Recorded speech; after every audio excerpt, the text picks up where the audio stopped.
네, 오후 시간 강의하겠습니다. 제 책의 573페이지, 573페이지를 보시면 573페이지를 보시면 이제 그 계시록 13장 이제 공부를 합니다.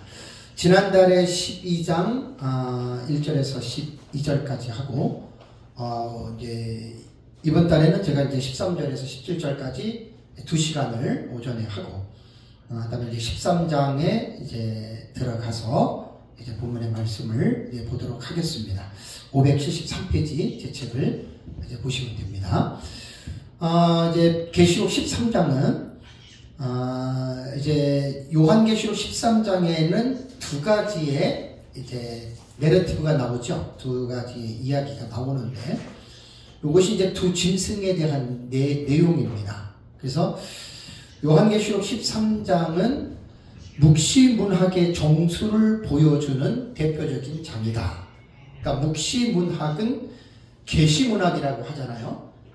그러니까 이제 왜 문학적인 장르로 묵시문학이라고 이야기를 하냐면 글의 내용이 상징적인 언어를 사용해서 거의 쓴 거예요.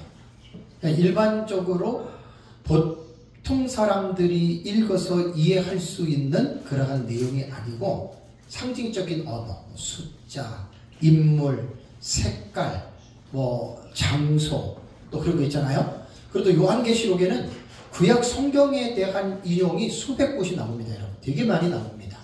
그래서 묵시문학이라고 하는 것은 그만큼 이제 내용 자체가 좀 상징적인 언어들로 사용을 해서 기록을 했기 때문에 이제 요한계시록하고 특히 다니엘서 같은 경우는 묵시문학의 정수라고 이렇게 이야기를 하는데 그 가운데서도 계시록 13장이 아주 이제 이 묵시문학의 대표적인 이런 것이 묵시문학적인 장르로 기록이 됐구나라고 하는 이제 이러한 부분들을 여러분 할 수가 있습니다. 우선 여러분들이 13장 1절을 보시면 내가 보니 바다에서 한 짐승이 나오는데 그러잖아요. 그죠? 바다에서 한 짐승이 나오는데 뿔이 10이요 머리가 7이라 그 뿔에는 10왕관이 있고 그 머리들에는 신성모독하는 이름들이 있더라라는 말이 나오잖아요. 그죠? 그 다음에 13장의 11절을 여러분들이 보시면 13장의 11절도 여러분들이 보시면은 13장 11절도 이제 여러분들이 보시면은 제 책의 11절이 어디에 되어 있나요? 네. 11절에도 보면은 뭡니까? 땅에서 한 짐승이 또 올라오죠. 그죠? 땅에서. 이제 양같이 어린 양같이 두 뿔 있고 용처럼 말하더라. 그런 말이 나오잖아요. 그죠?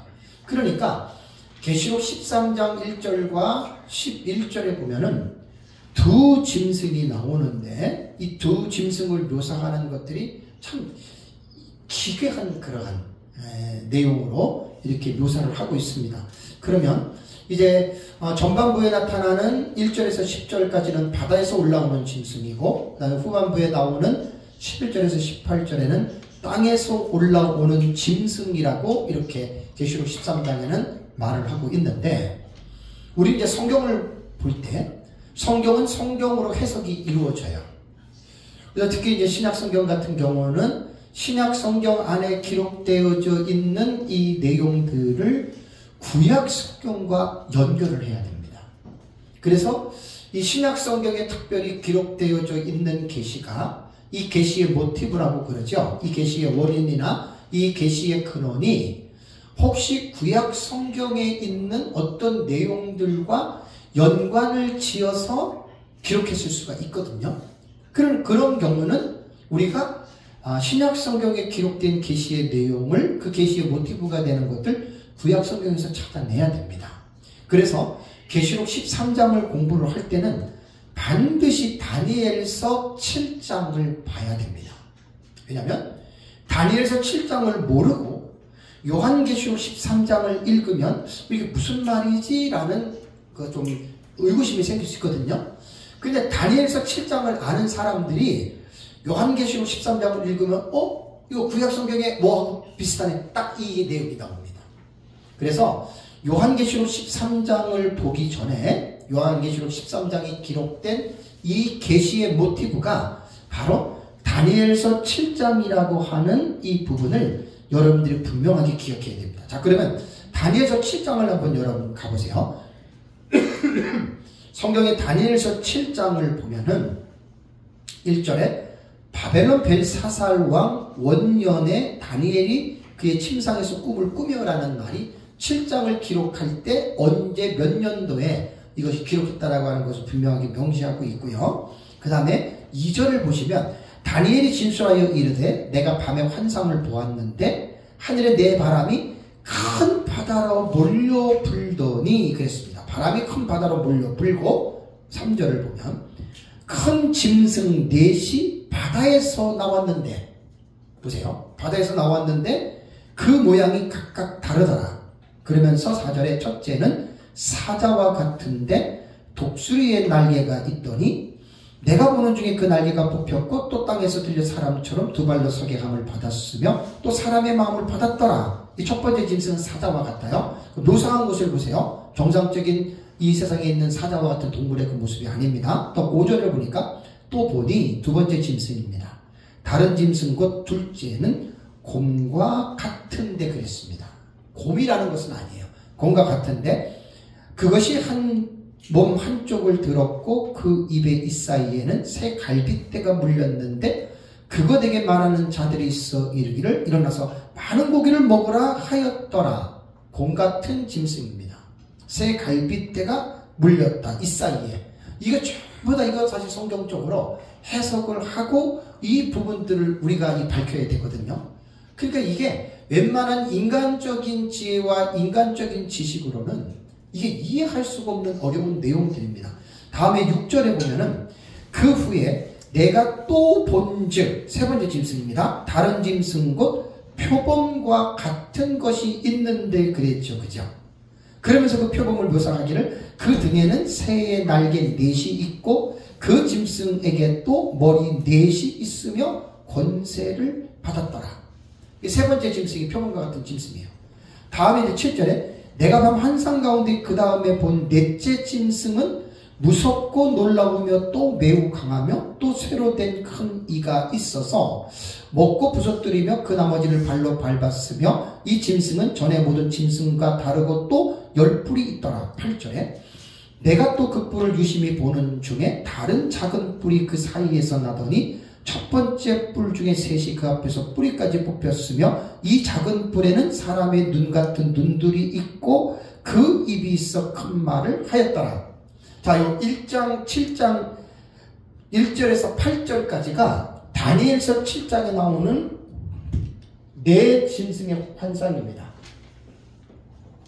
첫째는 사자와 같고, 둘째는 표범과 같고, 셋째는 두 번째가 곰이죠. 둘째가 곰이죠. 셋째가 표범이죠. 곰.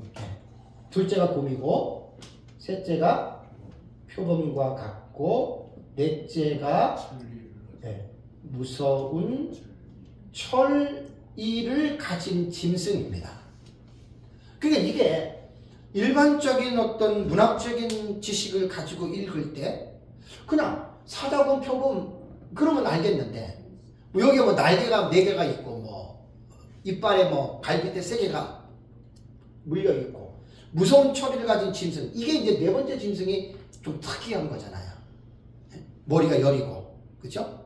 10뿔 그 다음에 작은 뿔이 또 돋아나잖아요. 그죠? 사실 다니엘서 7장에서는요 다니엘이 네 짐승에서 강조하고자 하는 것은 이 네 번째 짐승입니다. 네 번째 짐승에 포커스가 있는 거예요. 무서운 철이를 가진 짐승입니다. 여기에서 뭘 우리가 이제 봐야 되냐면 여기에서 보면은 10뿔을 봐야 돼요. 열불, 그 다음에 그 사이에 일어나는 작은 뿔입니다. 여기 네 번째 짐승이란 말이에요. 네 번째 짐승. 네 번째 짐승이 이렇게 생겼다는 거예요. 열뿔은 뒤에 보면은 열 왕이 되고, 작은 뿔도 한 왕이 됩니다. 그러니까 왕을 가르치는 거예요. 그렇다면 작은 뿔이 돋아나서 10뿔 중에 3뿔을 뽑아버린다, 이 말이 또 나와요. 다니엘서 7장을 공부를 하면 이 내용이 나옵니다. 그래서 계시록 13장을 바다에서 올라오는 짐승, 땅에서 올라오는 짐승을 이해를 하려면 이 계시의 원초적인 계시가 다니엘서 7장에 나타나는 바다에서 올라오는 4짐승 가운데서 4번째 짐승인 무서운 철이를 가진 이 짐승에 대해서 알아야 됩니다. 그렇다면 결론적으로 말씀을 드린다면 이 4짐승은 무엇을 의미하는가? 해석이란 말이에요. 자, 다니엘서 2장 같은 경우는 큰 신상을 보죠. 그죠? 신상, 금, 은, 동, 철, 그다음에 철과 진, 흙, 이렇게 이야기를 하죠. 그죠? 그럼 다니엘서 2장은 금, 은, 동, 철과 진흙을 이제 종말론 해석가들이 무천년 같은 경우는 금을 바벨론으로, 은은 메대와 바사 제국으로, 동은 헬라로, 철은 로마로 이렇게 봅니다. 그래서 철과 진흙을 하나로 보는 경우가 있고 둘로 보는 경우가 있어요. 하나냐 둘이냐, 요게 해석법이 종말론 신학에 따라서 해석의 차이예요. 그래서 다니엘서 2장에 나오는 신상을 바벨론, 메데바사, 헬라, 로마로 보는 해석이 종말론 신학이 무천년의 해석이고, 역사적 전천년의 해석은 요 철과 그 다음에 진흙 있잖아요. 그죠? 요거 이제 발가락에 해당되잖아요. 그죠? 발가락. 요게 이제 종아리잖아요. 종아리. 요게 이제 머리, 그 다음에 가슴, 그 다음에 배와 허벅지. 그죠? 요렇게 지금 그 신상이 이제 이렇게 구분이 되잖아요. 그래서 이거는 바벨론, 메데바셀라, 로마로 보는 것은 이미 성경에도 나와 있는 내용이기 때문에 우리가 이렇게 보는데, 역사적 전천년은 종아리와, 여러분, 종아리하고 발은 신체적으로 같은 겁니까? 다른 겁니까? 연결되어 있지만 어때요? 다르지요. 그죠? 그래서 역사적 전천년은 다니엘서 신상에 나타나는 제국을 무천년은 4대 제국으로 보지만 전천년은 몇 대 제국? 5대 제국으로 보는 거예요. 이 차이예요. 이것 가지고 누가 맞느냐? 서로 싸울 필요 있어요, 없어요? 싸울 필요 없어요. 아, 너네는 그렇게 보면 되는 거예요.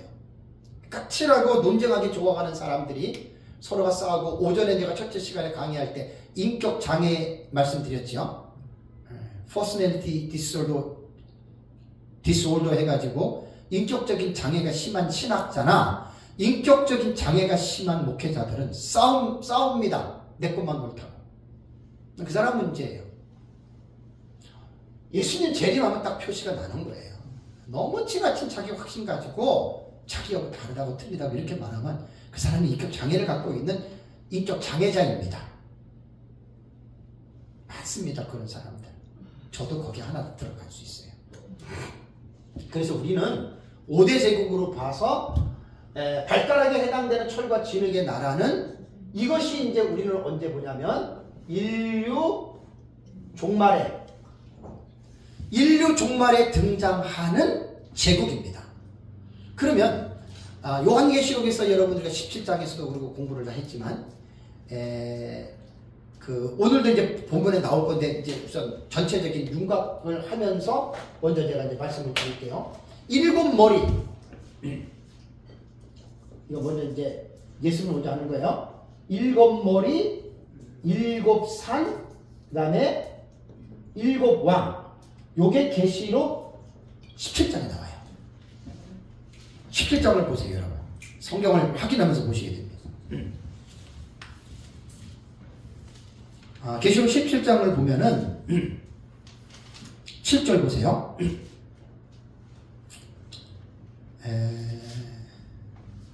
7절 보면 여자가 이르되 왜 놀랍게 여기느냐? 내가 여자와 그가 탄 7머리와 10뿔 가진 짐승의 비밀을 내게 이르리라 그랬죠. 다음에 9절 보세요.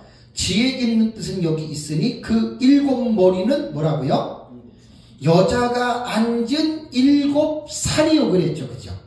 그 다음에 또 10절에 뭐라 했습니까? 또 7왕이라 그랬죠. 그죠? 보세요. 7머리, 7산, 7왕. 같은 말이에요.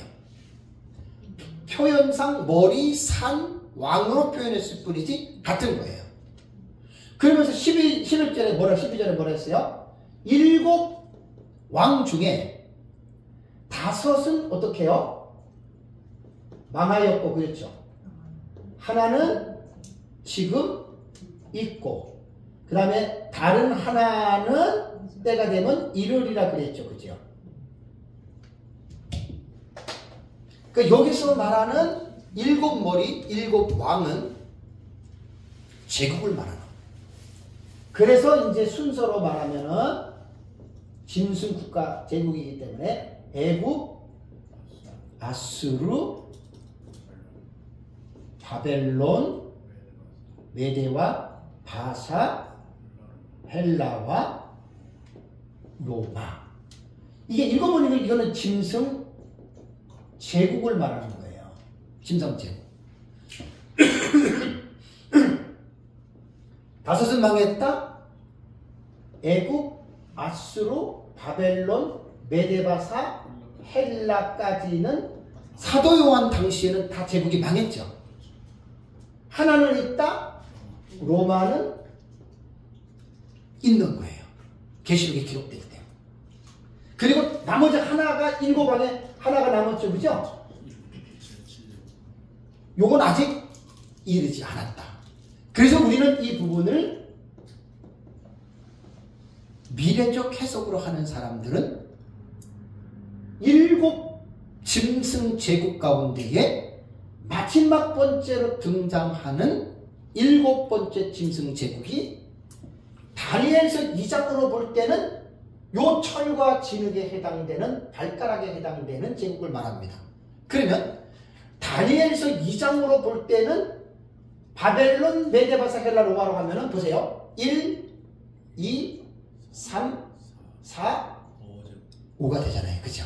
그러니까 다니엘서 2장으로 볼 때는 2장에 기록된 제국은 5제국이냐 4제국이냐를 말을 하는 거예요.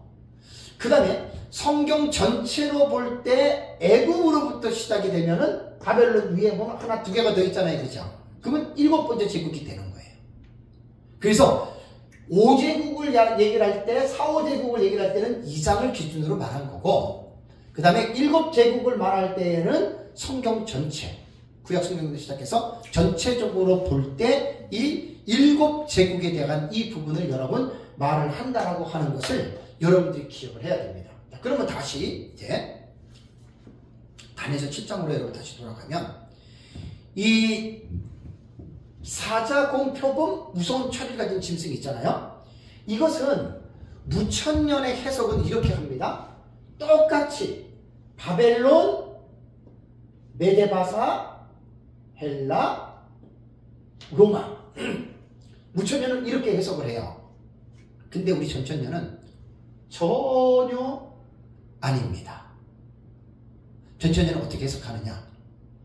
여기서 말하는 7장에 나타나는 사자공 표범 무서운 처리를 가진 짐승은 일로 보는 거예요. 우리는 마지막 때에 인류 종말에 등장하는 다니엘서 2장으로 볼 때는 제5제국이고 성경 전체로 볼 때 7장에 나타나는 이 무서운 처리를 가진 이 짐승은 7번째 제국으로 이렇게 연결을 시키는 거예요.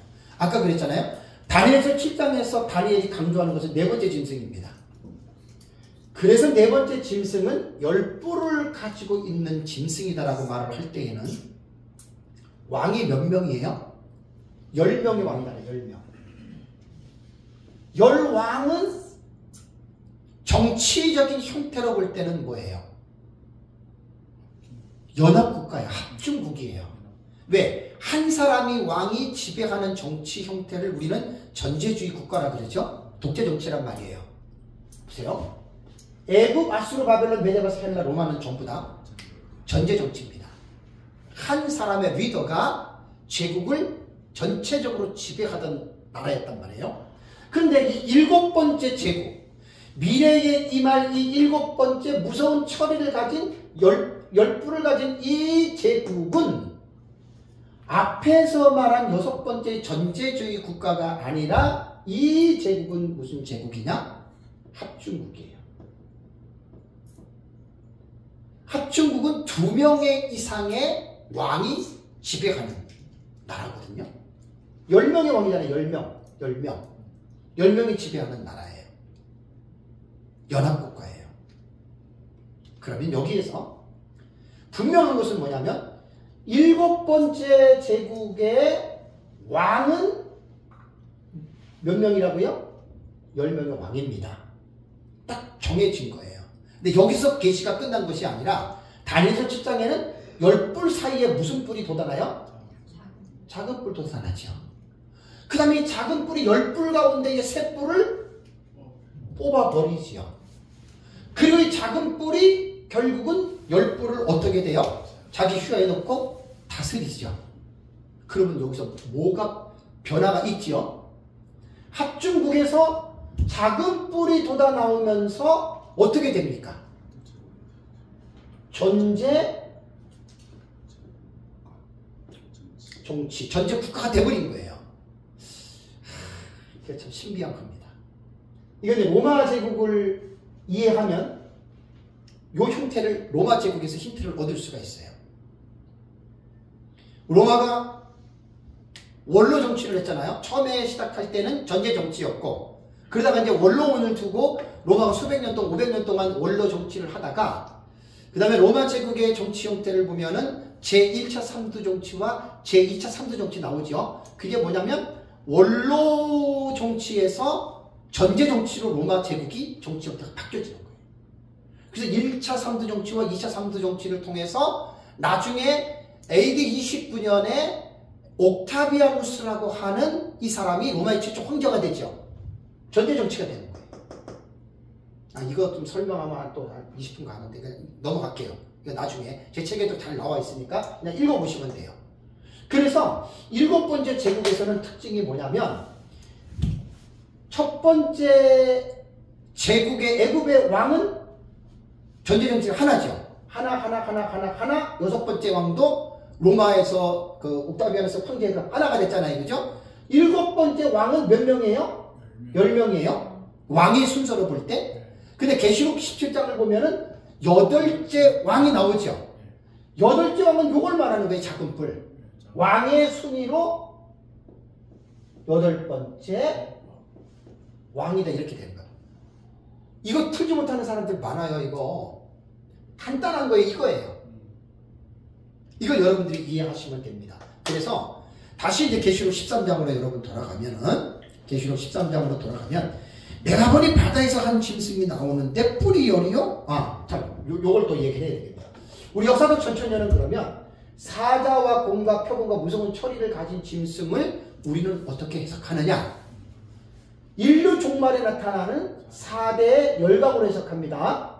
4대 강대국입니다. 이게 무천역과 해석이 전혀 다른 거예요. 이 4대 짐승 국가에서 요즘으로 말하면 뭐 러시아도 강대국이고 중국도 강대국이고 미국도 강대국이잖아요. 그렇죠? 그 다음에 EU도 강대국이고 그렇잖아요. 요즘 버전으로 이렇게 생각하시면 됩니다. 그래서 가장 중요한 거는 뭐냐면 이 4번째 짐승이에요. 왜? 7장에 보면은 무서운 처리를 가진 짐승이 이 셋을 발로 밟았다 그랬거든요.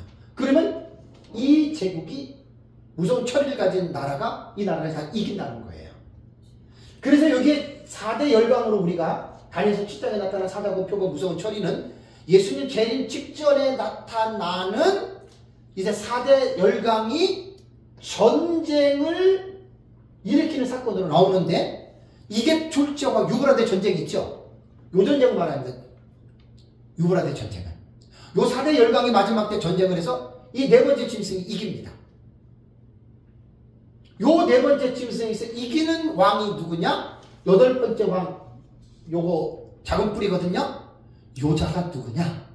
요자가 바로 안티크리스토스, 적그리스도입니다. 딱 이렇게 생각을 하셔야 돼요. 네. 그냥 다니엘서 13장에 와서 우리가 13장을 쭉 여러분들이 읽으면 이 선행적인 학습을 해야 되는데, 모티브에 대한 본문이 다니엘서 7장, 이거를 알고 있어야 돼요. 그래야 이제 이 제가 말씀드린 대로 여기에 대한 결론이 딱 여러분 도출이 되는 겁니다. 이 지식이 없으면 이게 뭐야 이거? 요한계시록 여러분 13장 1절에 보니까 뭐 한 짐승이 올라오는데 뭐 뿔이 10이고 머리가 7이고 11간이 있고 그 머리에는 신성모독하는 이름들이 있더라. 이게 도대체 뭔 말이에요? 그래서 다니엘서 7장을 이해하는 사람들은 헐이 이 부분에 대한 내용을 우리는 충분히 이해하고 있다라고 하는 거 여러분들이 분명하게 기억을 하셔야 됩니다. 짐승이라고 하는 말은 574페이지를 보시면 574페이지 보시면은 이제 짐승에 대한 이해에서 헬라어로는 데리온이거든요. 구약 성경에는 히브리어로는 해와입니다. 해와. 영어로는 이렇게 비스트가 되는 거예요. 해와는 히브리어 하야에서 유래가 됐고, 하야라고 하는 뜻은 살아있는 것, 짐승을 말합니다. 그런데 다니엘서에 보면은 실제적으로 동물을 가지고 짐승이라고도 이야기하지만 성경을 보면은 상징적인 짐승에 대해서 말을 하고 있습니다. 그러니까 그냥 문자 그대로의 짐승이 아니고 상징적인 존재. 그래서 고전 헬라어의 문헌의 용법을 보면은 이 데리오는 플라톤 이후부터 은유적으로 불손함을 나타내는 용어로 짐승과 같은 사람, 동물, 괴물과 같은 사람. 그래서 로마 황제 네로는 저거 짐승 같은 인간이야 이렇게 말했다는 거예요. 우리 주변에서도 왜 아주 사악한 사람들은 뭐라 그래요? 저 짐승 같은 놈 이렇게 이야기를 하죠. 네. 그래서 이제 신약 성경의 용법을 보면은 이 데리온이라고 하는 단어가 45번 나오는데 그 중에 38번이 계시록에 나옵니다. 그러니까 요한계시록에 38번을 이 데리온이라고 하는 짐승을 사용했다라고 하는 것은 물리적인 짐승 아닙니다. 짐승과 같은 인간, 그것을 지금 말을 한다라고 하는 말입니다. 그래서 여러분들이 이제 그렇게 하고 짐승이라고 하는 말은 이제 575페이지에 보면은 매우 잔인하고 야만적인 사람을 비유로 이르는 말인데, 아까 말씀드린 대로 이자가 바로 적그리스도다. 그래서 바다에서 올라오는 짐승에 대한 제 견해를 보면은 거기다가 이제 적그리스도로 해석을 하고 또 사탄이 핍박하는 세력 여러 가지로 이제 이 부분들을 해석을 하는데, 그렇다면 여기서 우리가 하나를 풀고 넘어가야 돼요. 그게 뭐냐면 짐승을 왜 적그리스도라고 부르느냐. 자, 여러분 다시 13장을 보십시오. 바다에서 올라오는 짐승을 적그리스도라고 하는 단어가 있습니까? 없습니까? 없어요. 적그리스도는 용어는 없어요. 근데 왜 이 바다에서 올라오는 짐승을 우리는 적그리스도라고 부르느냐? 이거를 이제 풀어야 되는 거예요. 이거를. 그래서 적그리스도에 대한 이 용어는요, 여러분들이 어디를 보시면 되냐면 575페이지를 보십시오. 575페이지 밑에를 보시면 요거 지금 정말로 중요한 용어에 대한 공부를 하는 겁니다. 왜 요한계시록 13장 1절에 바다에서 올라오는 짐승을 적그리스도라 이야기를 하느냐. 도대체 그건 어디에 근거해서 바다에서 올라오는 짐승을 적그리스도라고 말을 하느냐, 그겁니다. 그래서 보면은 적그리스도라고 하는 용어가 나와요. 적그리스도.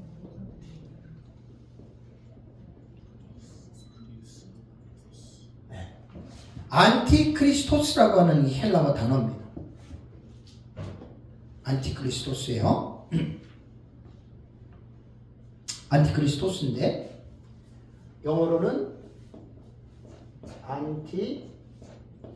안티크라이스트입니다. 안티크라이스트. 용어에 대한 공부를 먼저 우리가 하는 거예요. 그래서 이 적그리스도는요, 이 안티크리스토스라고 하는 이 용어는 신약 성경에 나옵니다. 신약 성경에 나오는데 요한서신에 나오는데 4번은 단수로 나옵니다. 요 안티크리스토스는 이게 단수고 안티크리스토인은 복수입니다.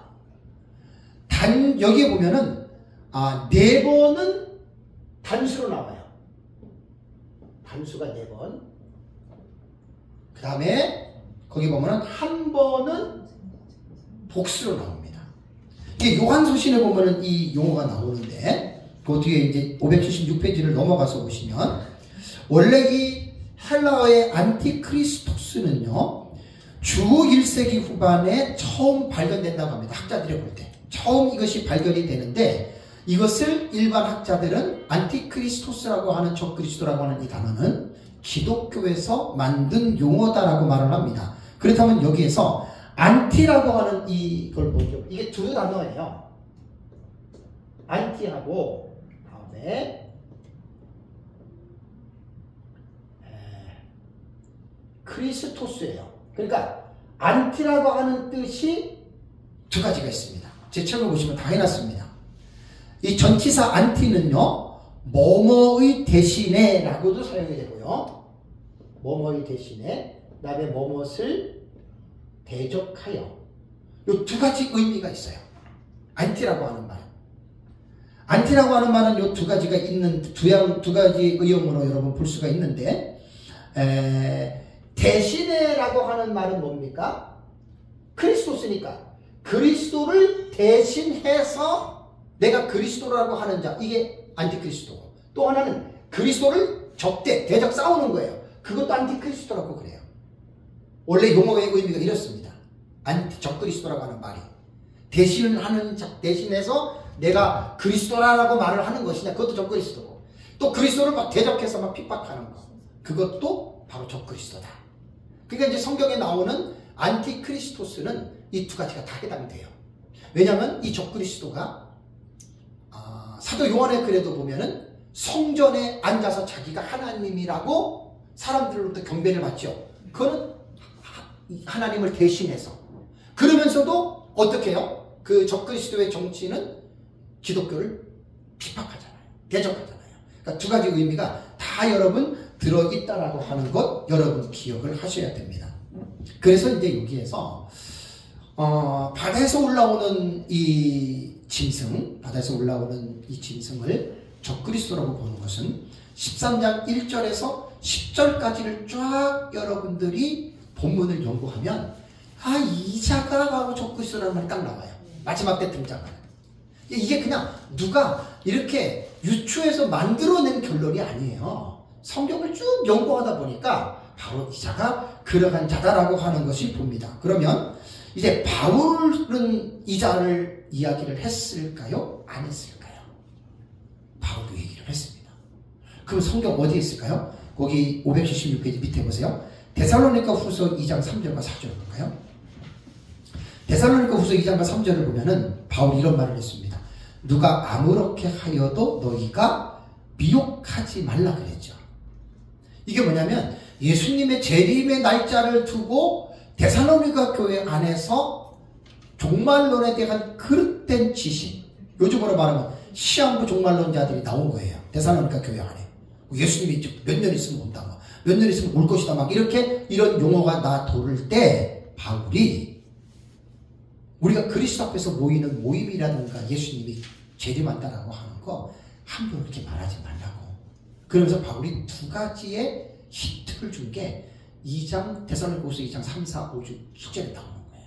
첫 번째는 뭐죠? 3절에서 먼저 배교하는 일이 있고, 이 말은 뭐냐면 많은 사람들이 교회를 떠납니다.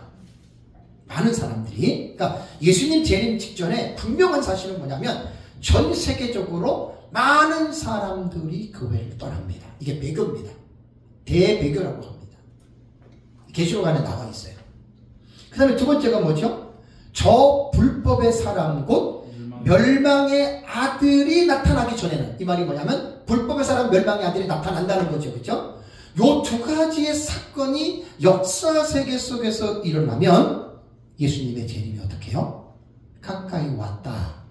그때까지는 너희들이 지금 뭐 몇 년 남았느니 뭐 몇 년도에 온다니 그런 쓰잘데기 없는 얘기 하지 말라. 그 일침을 놓은 거예요. 데살로니가후서 2장 3, 4절은. 그래서 두 가지 확실한 자입니다. 그러면서 저 불법의 사람 곧 멸망의 아들이 도대체 어떤 자냐? 이 자에 대해서 말을 했잖아요. 저는 뭐라고요? 대적하는 자라 그랬죠. 대적한다라고 하는 말이 뭐냐면 안티케이마이라고 하는 단어입니다. 이 안티 그대로 썼습니다. 안티. 이 케이마이라고 하는 그 헬라어 단어를 제가 들어가 찾아보니까 서 있다라는 말입니다. 서 있다. 영어로는 lie예요. lie, L-I-E. 이게 거짓말이라고도 되지만 또 세 번째 뜻을 가면 서 있다라는 뜻입니다. 서 있는 자. 그러니까 대적하는 자입니다. 하나님을 대적하는 자라는 말입니다. 저는 대적하는 자라. 어떻게 해요? 범상에 일컫는 하나님이나 숭배함을 받는 자 위에, 이거 모든 신들을 말하는 거예요. 모든 신들 위에 뛰어난 그들을 넘어서 자존하여 자기 스스로가 뭐라고요? 하나님의 성전에 앉아 자기를 보여 뭐라고요? 하나님이라 하느니라. 그러니까 안티갓이에요. 안티갓. 그러니까 아까 안티에 대한 뭐뭐의 대신에 영어로는 in the place of입니다. in the place of. 하나님을 대신해서 내가 하나님이다. 이게 바로 저 불법의 사람, 멸망의 아들이라는 거예요. 여러분, 바울이 데살로니가후서 2장 3절과 4절에 말한 이 내용은 얼마나 중요한 줄 아십니까? 이러한 일들이 앞으로 역사 세계 속에서 이러한 자가 나타난다는 겁니다. 그러면 우리는 뭘 봐야 됩니까? 언제 이러한 자가 나타날 것이냐? 하나님의 성전에 앉아서 I am God, 내가 하나님이다. 그러면 요한계시록을 보면 어때요? 13장을 보면 생명책에 기록되지 않는 모든 사람들이 어떻게 해요? 다 이 사람을 하나님으로 프로스키며 경배합니다. 참 끔찍한 일이죠.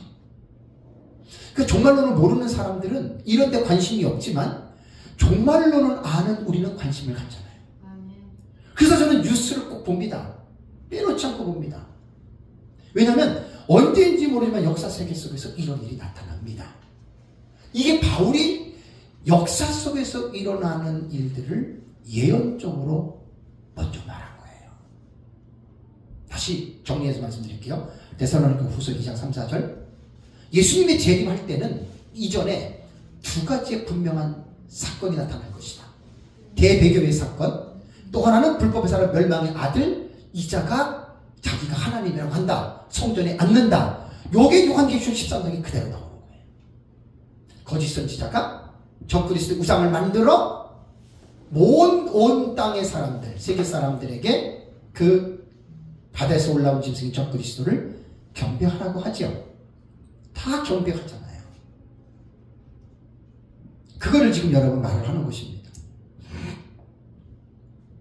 그리고 예수님께서 종말에 관해서 예언하실 때 마태복음 여러분 거기 24장 15절에 그 제책 576페이지 밑에 보세요. 예수님이 제자들이 이런 말을 했습니다. 그러므로 너희가 선지자 다니엘이 말한 바 멸망에 가증한 것이 거룩한 곳에 선 것을 보거든 어떻게 해요? 읽는 자는 깨달을진저. 예수님의 이 말이 뭘까요? 네? 예수님의 여러분 이 말씀이 뭘까요? 멸망에 가증한 것 우상이거든요.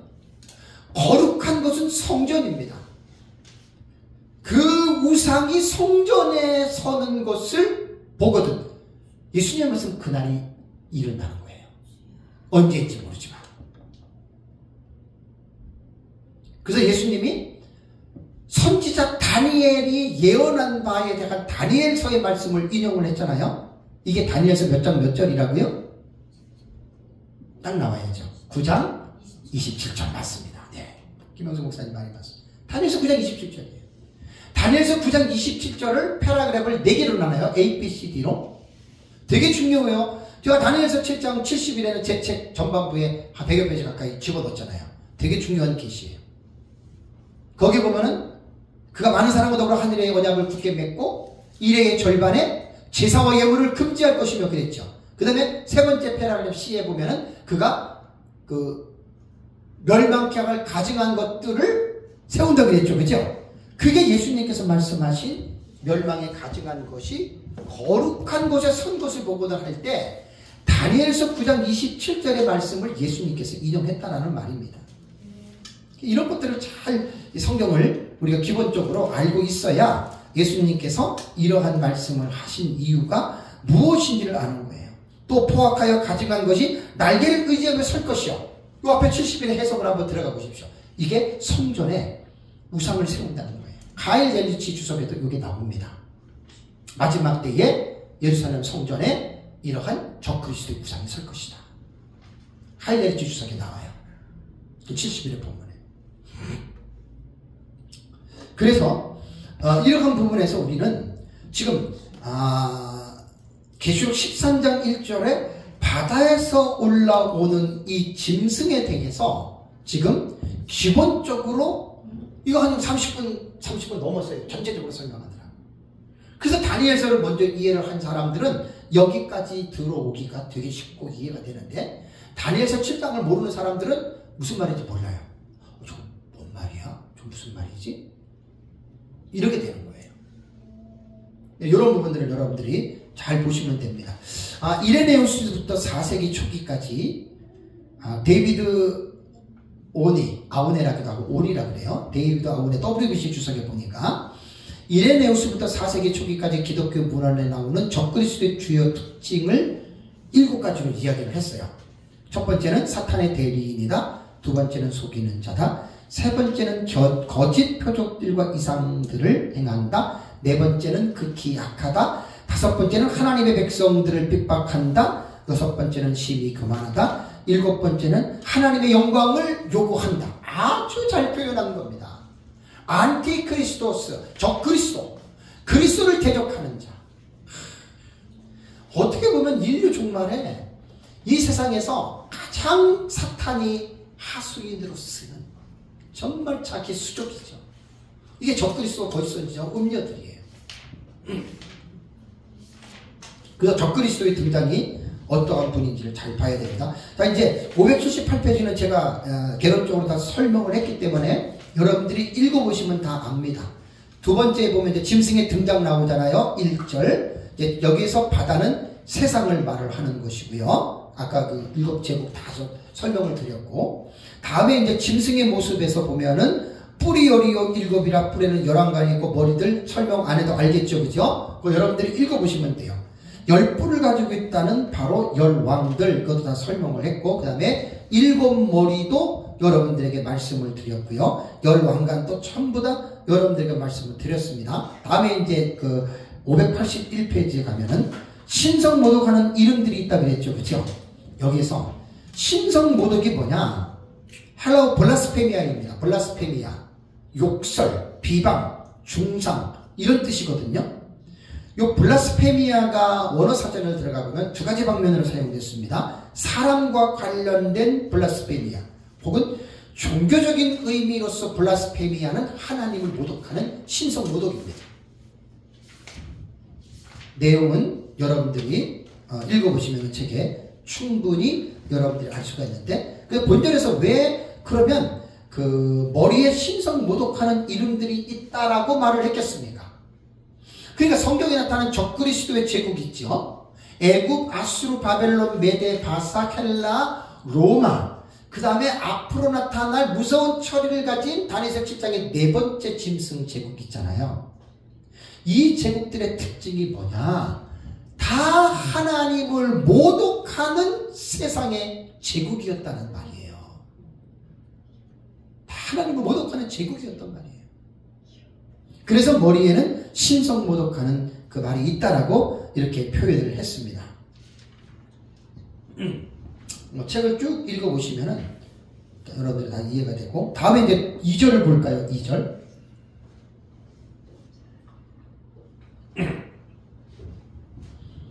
2절을 보시면, 용이 뭐라고 했어요? 자기의 능력과 보좌와 큰 권세를 어떻게 해요? 그에게 주었더란 말이죠. 그러니까 이제 보면은, 그 2절에 보면은, 내가 본 짐승은 표범과 비슷하고 그 발은 곰의 발 같고 그 입은 사자의 입 같은데 용이 자기의 능력과 보좌와 큰 권세를 그에게 주었더라. 자, 이 말을 통해서 다니엘서 7장을 아는 사람들은 이거 이해가 됩니까? 안 됩니까? 이해가 되죠, 그죠? 보세요. 표범과 비슷하고 그 다음에 곰의 발 같고 입은 뭐? 사자와 비슷하고. 이게 다니엘서 7장에 나타나는 네 짐승이잖아요. 다만 무서운 처리를 가진 짐승은 말 안 했어요. 이거 말을 무슨 뜻이냐면은, 짐승은 그게 이제 사자, 표범, 곰, 무서운 처리를 가진 짐승이 이게 이제 짐승 제국이라고 얘기를 했잖아요. 그러니까 마지막 때에 바다에서 올라오는 짐승인 적그리스도는 이러한 짐승 제국들의 사악한 모습과 면모를 다 가지고 있다는 거예요. 다 가지고 있다는 거예요. 이 아주 참 끔찍한 존재입니다. 그래서 이제 2절에 짐승이 소유한 능력은 용이 자기의 능력과 보좌와 큰 권세를 주었다 그러죠. 용이 누구지요? 이 사탄입니다. 아까 전 시간에 기억나세요? 계시록 12장 12절에 마귀가 자기의 때가 얼마 남지 않은 줄을 알고 그랬죠. 참 무슨 말입니까? 사탄은 다 알고 있습니다. 자기가 여인의 후손인 예수 그리스도에 의해서 심판받은 거 다 알고 있습니다. 그러니까 예수님 재림이 가까우면 가까울수록 마귀는 딱 아는 거예요. 이제 하나님의 아들이신 부활하신 그리스도께서 오면 이제 나는 이제 끝나는 거다. 그걸 아는 거예요. 그러니까 이제 이 벌써 계시록 13장 정도 들어오면은 한일회가 이제 딱 들어가잖아요. 그렇죠? 사단이 자기 때가 얼마 남은 줄 알고 지금 최후의 발악을 하는 거예요. 그래서 요한계시록을 보면 이 내용을 우리가 분명하게 여러분 이 부분들을 읽을 수 있다라고 하는 말입니다. 너무너무 중요한 말입니다. 그러면서 이제 짐승에게 나타나는 기적과 결과는 3절에 나옵니다. 3절을 볼까요? 그의 머리 하나가 심하게 죽게 된 것 같더니 그 죽게 되었던 상처가 나오매 온 땅이 놀랍게 여겨 짐승을 따르고. 이게 무슨 말일까요?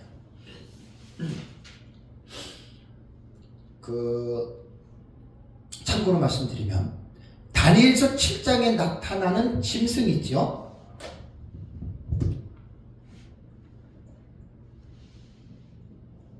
다니엘서 7장에 나타나는 짐승은 제국을 말하는 거예요. 요한계시록에서 말하는 짐승은 적그리스도입니다. 요거를 잘 구분하시면 돼요. 헷갈릴 필요가 전혀 없어요. 그러니까 미국 대통령이 누구죠? 바이든이죠. 바이든이 누구예요? 미국 대통령이죠. 이렇게 생각하시면 돼요. 그러니까 다니엘서에서는 짐승이 제국이고 요한계시록에서 짐승은 그 제국의 통치자 적그리스도다. 이렇게 생각하면 된다는 말입니다. 요거 좀 혼동이 되기 때문에 제가 혼동을 방지하기 위해서 이 부분을 먼저 말씀을 드리겠습니다. 그런데 이 짐승에게 나타나는 기적이 있어요. 왜냐하면 3절에 말한 대로 그의 머리 하나가 상하여 죽게 된 것 같더니 그 죽게 된 상처가 나오매 온 땅이 놀랍게 그 짐승을 따른다. 말 그대로 이 적그리스도가 자기 어떤 그 정치적인 권력을 제압하는 과정에서 칼에 상하여 죽게 된다는 말입니다. 그래서 저는 뭐 이건 간단하게 생각하면 어떤 정치적인 암투를 통해서 상대를 죽이려고 하다가 어떻게 돼요? 자기가 죽을 수도 있잖아요. 그런 치명적인 해를 입습니다. 근데 여기서 놀라운 게 뭐냐면 죽게 된 것 같더니 죽게 됐던 상처가 나음에 그랬어요. 회생이 돼요. 그 결과가 뭐죠? 온 땅이 놀랍게 여겨 짐승을 어떻게 한다고요? 따른다. 이걸 가리켜서 전화위복이라고 하는 말입니다. 참 신기해요. 그러니까 아마 이제 이 작은 뿌리죠. 10뿔 중에 3뿔을 뽑아버리고 통치하는 이 사람이 이제 정치적인 어떤 야욕 가운데에 자기가 이제 요람을 물리치고 왕이 되는 과정 속에 쿠데타를 통해서 죽이려고 하다 자기도 죽은 거예요. 죽게 된 거예요. 근데 그게 사탄의 권능으로 살아나는 거예요. 이게 기적이에요. 그러니까 많은 사람들이 샛별같이 떠오른 작은 뿔인 이 바다에서 올라오는 짐승을 보고 상당한 신뢰를 했는데 그 사람이 죽었다는 얘기를 듣고 얼마나 실망이겠어요? 온 땅이, 온 세계 사람이라는 말입니다. 3절과 4절은 헬라어 한 문장인데 주어가 풀레게 온 땅입니다. 온 땅이 그렇게 이 사건 때문에 놀랬고 이 죽을 것 같은 자가 살아남으로 말미암아 그것 때문에 온 땅이 오히려 이 적그리스도를 따르는 계기가 됐다. 이게 다 사탄의 역사입니다. 우연은 없습니다. 세상에. 이 결과가 이제 그렇게 됐다는 거에서 어떻게 보면 이게 전화위복이라는 말입니다. 586페이지 보면은 온 땅 풀레게라고 하는 말이 제가 이제 이것이 그 한 문장이고 한 문장 3, 4절을 한 문장에서 587페이지 보면은 표준 세번역 한글 킹 제임스 버전 그 다음에 공동 번역을 여러분들이 읽어보시면 여러분 압니다. 3절과 4절이 헬라 한 문장이에요. 여기에서 주어가 뭐냐면 온 땅입니다. 온 땅, 온 세상 사람들. 그래서 거기 공동 번역을 마지막에 보시면 그 짐승은 머리 하나에 치명상을 입어서 거의 죽게 되었지만 그 상처가 나았습니다. 이것을 본 누구? 온 세상 사람들은 이게 주어란 말이에요. 온 세상 사람들은 이게 주어란 말이에요. 그러고 나서 그 짐승을 따라갔습니다. 그리고 그 짐승에게 권세를 준 용을 경배하였습니다. 또 그들은 짐승에게도 절을 하며 이 짐승처럼 힘센 자가 어디 있는가? 누가 이 짐승을 당해낼 수 있는가? 하고 외쳤습니다. 자, 여기에서 우리가 사탄의 본심을 볼 수 있는 거예요. 4절에 말한 것처럼 보세요. 바다에서 올라오는 짐승은 적그리스도라 그랬죠. 그죠? 이 적그리스도를 사탄이 용이 이에게 보좌와 권세와 능력을 주었죠. 그리고 세상 사람들에게 이 적그리스도를 어떻게 해요? 경배하도록 하고 있죠. 그죠? 근데 4절을 보면 뭐예요? 세상 사람들이 적그리스도만 경배합니까? 누구도 경배해요? 용을 경배하죠. 뭘 말하는 거죠? 사탄이 세상 사람들에게 경배를 받는 거예요. 이게 사탄의 본심이에요. 이게 사탄의 본심이라고. 사탄은 자기의 하수인인 적그리스도를 세워놓고 그를 통해서 일을 하지만 사탄의 본심은 자기가 4절에 나오잖아요. 온 세상 사람들이 용을 경배한다 그랬죠. 이게 바로 여러분 사탄의 본심입니다. 그래서 여기서 이제 그 경배라고 하는 말은 제가 늘 말씀드리는데 프로스큐네요. 예배한다 그런 뜻이에요. 이게 그런 뜻입니다. 그리고 4절에 누가 이 짐승과 같으냐? 누가 능히 이와 더불어 싸우리요? 요를 민명성 목사님은 뭐라고 말을 했냐면 사탄의 찬미가이다. 멋있잖아요? 표현이 사탄의 찬미가. 결국 사탄이 하는 일은 이겁니다. 여러분, 하나님이 사람을 지었습니다. 왜? 영광 받기 위해서 인간을 만들었죠. 근데 인간이 죄인이 되고 나서 인간이 하나님을 경배합니까? 사탄을 경배하죠. 그러니까 이 사탄은 인간이 하나님에게 돌아가야 할 경배를 자기가 받는 게 이게 사탄입니다. 이게 대적자입니다. 그러면 적그리스도를 세워놓고 사탄은 이제 생명책에 기록된 사람들 빼놓고 생명책에 기록되지 않는 모든 사람들에게 어떻게 해요? 자기가 경배를 받는 거예요. 세상이 여러분 불심판으로 멸망당할 만하죠? 그죠? 이번 주 제 설교를 여러분들이 오전 예배를 잘 들어보시면 하나님이 하시는 일에는 불의함이 없습니다. 다 의로운 일입니다. 이번 주 오전 예배 설교 가운데 여러분들이 들어보시면 뭘 내가 말씀드렸냐면 이스라엘 백성들이 가나안 땅에 들어갔잖아요. 그죠? 가나안 땅에 들어가기 전에 그 가나안 땅의 주인은 7 족속들이죠. 수백 년 수천 년을 살았죠. 근데 어느 날 여호수아 때 이스라엘 백성들이 들어가가지고 가나안 땅에 사는 사람들 전부 다 죽여버리고 내쫓았죠. 여러분 이 사건 어떻게 생각하십니까? 하나님이 자기 백성들을 땅에다가 넣기 위해서 그 땅에서 잘 살고 있는 사람들을 하나님이 일방적으로 죽이고 내쫓았다고 생각하십니까? 이렇게 생각하는 사람이 있을 수 있어요. 성경을 모르는, 성경의 의미를 모르는 사람이에요. 여러분, 하나님이 아브라함에게 가나안 땅을 주시겠다고 창세기 10장 약속했죠. 그 약속을 하고 그때가 한 2166년이니까 한 2100년으로 본다면 이스라엘 백성들이 가나안 땅을 들어갈 때가 여호수아 때가 그때 1400년도인가 그래요. 약 700년 전에 하나님이 이 땅을 너에게 주겠다 그랬어요. 그리고 700년 지난 다음에 여호수아 때 들어가서 그 땅을 정복했어요. 그것만 보면은 야, 하나님 참 불의하다. 왜? 자기 백성이니까, 자기 새끼니까 남 잘 사는 나라 내쫓고 죽이고, 이거 정말 하나님이 좋은 신이 아니 이렇게 생각할 수 있잖아요. 그죠? 그 성경을 못 봐서 그래요. 하나님은 그렇게 불의하게 행한 게 아니라 가나안 족속도 하나님을 믿지 않지만 하나님의 형상으로 지음받은 사람들이에요. 그죠? 근데 이스라엘 백성들이 가나안을 정복할 때, 여호수아를 통해 정복할 때는 성경을 잘 보시면 이는 가나안 땅의 죄악이 그게 찼다는 말이 나와요.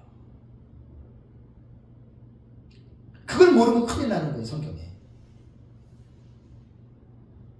그러니까 가나안 사람들도 우상 숭배하는 죄인들이었잖아요. 근데 그 가나안 땅에 살고 있는 사람들이 죄가 완전히 하늘에 차도록 죄가 완전히 머리끝까지 찬 거예요. 그때 하나님은 공의 하나님이시기 때문에 죄악된 가나안을 심판을 하셔야 할 책임이 있잖아요. 하나님에게. 그 심판을 하나님이 자기 백성인 이스라엘 백성들을 통해서 가나안 땅을 심판한 거예요. 이렇게 보셔야 돼요. 그러니까 하나님이 가나안 땅을 심판하신 것은 불의한 일이 아니에요. 정당한 일이에요. 그리고 그들을 심판하고 그 땅을 하나님이 이스라엘 백성들에게 준 겁니다. 여러분 뭐가 불의합니까? 노아 시대에 하나님이 홍수로 이 세상 모든 사람들을 심판하실 때 여러분 그것이 불의한 일입니까? 불의합니까? 아니잖아요. 노아 시대에도 보면 온 땅에 살고 있는 모든 사람들의 죄가 관영했다 그랬죠. 가득 찼다는 말이에요. 그러니까 창조주 하나님은 세상을 심판한 거예요. 마찬가지로 가나안 땅에 대한 심판도 잘 살고 있는 가나안 땅 사람들을 내쫓고 죽이고 자기 백성을 심으려고 준 게 아니라 가나안 땅의 백성들이 하나님 앞에 죄가 그게 찼기 때문에 하나님이 심판을 한 거예요. 그게 절대 하나님 불의한 게 아니에요. 그 심판을 대행하는 도구로서 하나님이 이스라엘 백성들을 사용했다. 여러분들이 그렇게 보시면 됩니다. 다음에 짐승의 통치 5절을 볼까요? 짐승의 통치 5절을 보면은 또 짐승이 과장되고 신성 모독하는 말하는 입을 받고 또 42달 일할 권세를 받으니라 라는 말이 나옵니다. 요거는 지금 시간이 1시간 지금 된 것 같아요. 다음 시간에 제가 볼게요. 다음 시간에 보고 어쨌든 지금 요한계시록 13장 제가 지금 1절에서 4절까지 말씀을 봤거든요. 1절에서 4절까지 다시 정리하면 요한계시록 13장에 나오는 두 짐승의 내러티브는 모티브가 되는 본문이 다니엘서 7장입니다. 다니엘서 7장을 모르면 계시록 13장 아무리 읽어도 모릅니다. 이해가 안 됩니다. 그리고 다니엘서 7장에 바다에서 올라오는 네 짐승을 이해를 하면 요한계시록 13장뿐 아니라 17장에 음녀가 광야에서 붉은빛 짐승을 탔다 그랬죠. 그 짐승이 바로 적그리스도입니다. 다 이해가 되는 거예요. 다 이해가 되는 거예요. 그래서 다니엘서 7장을 먼저 공부를 하시면 계시록에 와서 13장, 17장 음녀 여기에 대한 10뿔, 11, 7산, 7머리, 7왕 다 그냥 풀려버려요. 그래서 이 공부를 잘 하시고 잠깐 쉬었다가 다음 마지막 시간 하겠습니다.